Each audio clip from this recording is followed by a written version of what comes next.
মৌলভীবাজারের শ্রীমঙ্গল উপজেলায় ঘটেছে এক ভয়াবহ ও চাঞ্চল্যকর হামলার ঘটনা।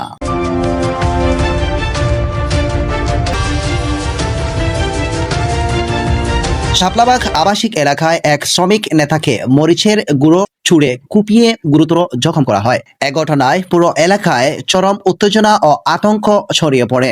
ঘটনাটি ঘটে শনিবার 12 এপ্রিল রাত 8:30টার দিকে শ্রীমঙ্গল পৌর শহরের শাপলাবাগ এলাকায়। আহত ব্যক্তি হলেন লুৎফুর রহমান চৌধুরী, যিনি মৌলভীবাজার জেলা অটো টেম্পো মিশুক সিএনজি ও পাওয়ার টমটম শ্রমিক ইউনিয়নের শ্রীমঙ্গল উপজেলা শাখার সহসভাপতি হিসেবে দায়িত্ব পালন করেন বলে জানা গেছে।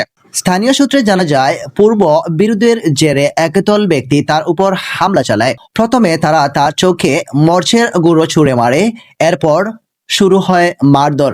প্রত্যক্ষদর্শীদের দাবি অনুযায়ী পরিস্থিতি দ্রুত ভয়াবহ রূপ নেয়। এক পর্যায়ে তিনি জীবন বাঁচাতে দৌড়ে একটি বাসার ভিতরে প্রবেশ করেন। সেখানে তাকে পুনরায় ধারালো অস্ত্র দিয়ে কুপিয়ে গুরুতর জখম করা হয়।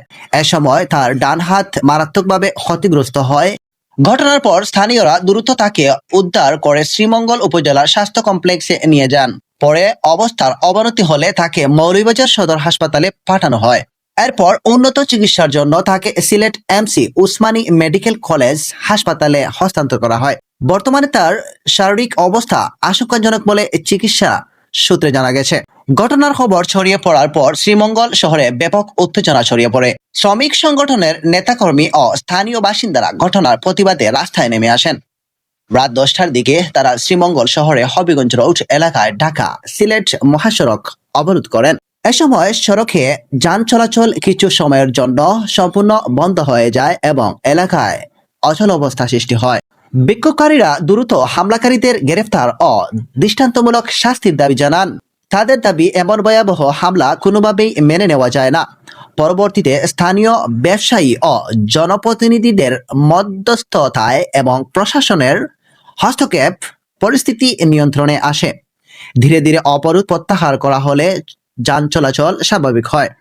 এদিকে ঘটনার একটি অংশ সামাজিক যোগাযোগ মাধ্যমে ছড়িয়ে পড়ে বলে জানা গেছে। সিসি ফুটেজে দেখা যাচ্ছে হামলার সময় ভুক্তভোগী ব্যক্তি দিশেহারা অবস্থায় দৌড়ে পালানোর চেষ্টা করেছেন এবং পরে ঘটনাটি ভয়াবহ রূপ নেয়। এ বিষয়ে আইন শৃঙ্খলা বাহিনী জানিয়েছেন, ঘটনার তদন্ত চলছে এবং অভিযোগের ভিত্তিতে জড়িতদের শনাক্ত করে দ্রুত আইনগত ব্যবস্থা নেওয়া হবে। তবে এখন পর্যন্ত এ ঘটনার কাউকে আটক করা হয়েছে কিনা তা নিশ্চিত নয়।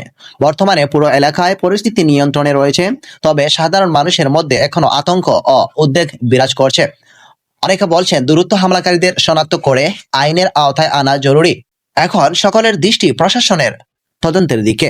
প্রকৃত এই ঘটনায় কি ছিল এবং কারা এই হামলার সঙ্গে জড়িত? এমডি রাহিম, সিলেট চ্যানেল মিডিয়া, শ্রীমঙ্গল।